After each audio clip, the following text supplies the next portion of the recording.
Were you just talking about Rudd, Paul Rudd? Yeah, Rudd is a diehard Chiefs guy, but he grew up loving the Steelers, and he knew them like left, right, up, and down by name and number and everything. I knew I liked this guy. Seriously, he makes me laugh. One day, we were standing there somewhere at some event somewhere, and I had never met him, but we kind of nodded at each other across the room. Yeah. And the person I was with and I walked over because she had commented. She said, "Paul Rudd has the greatest skin." and so I said, "Oh, this is perfect." So I went over and said, "Hey, it's nice to meet you, but more importantly, can I say, you've the nicest skin." So did you talk moisturizers with him? Is that what you're saying? Well, that's right. Of course, obviously, that's where it went. Yes. How do you moisturize, Paul? Exactly. He was very funny. And now, man, he's a Steeler fan. That's really he's Mr. Kansas City, and he loves his Chiefs, but I had no idea he grew up with the Steelers. So what do you think of your team going into this season? I was going to ask you, or should I worry? Here's the only thing I'm worried about. Yes. And boy, maybe I'm going to get in trouble for this, but boy, that wouldn't be the first time. Dude's 39, right? Something like that. He is definitely pushing 40. But that's okay because when you go, when you talk about a couple of quarterbacks like the one we are, the probably best, you go, dude's like 40, and you go, yeah, but I'm sorry, man.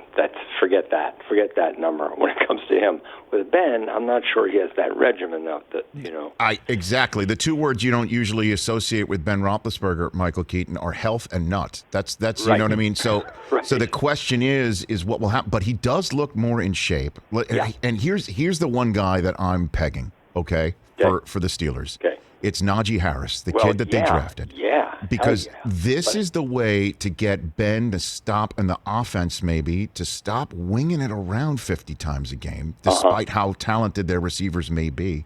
And just give it to this kid and go back to the old school, and start hitting people in the mouth. That's the way. Would that be great? Yeah, that's the way I think. Tomlin, I think deep down, that's the way he wants to play it, too. Yeah. And that's changed now, right? I mean, the running backs. Remember, man, you went after a running back. That's who you wanted. You sought those guys out. Now the game's so different. I think people go, running back. If I get a couple of years out of one, he'll get all beat up, and we'll move on to the next kid. There's always going to be some really fast kid and some really good kids in every draft. That's the way it seems to go because it's such a throwing game now. But I don't know.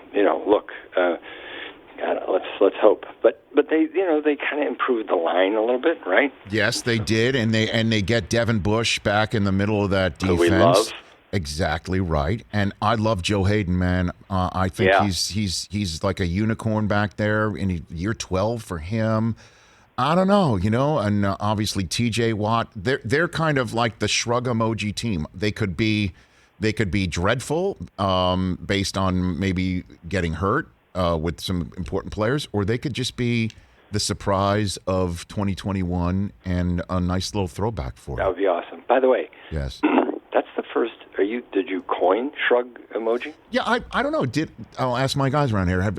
They're a shrug emoji team, right? We've been kind of saying it. Well, let's for a screw it. now. Yes, I did coin it. Yes, found, Michael. I love that. Yes, that's a shrug emoji because there are some emojis that will just never happen. Like. Let me think this over. I'll get right back to you. Emoji. That's way too complicated. I would love that. That would be a nice little shorthand for that sort of thing. You could put people off for a long time. Hey, you watched all the way to the end. Thanks for that. Watch more right here.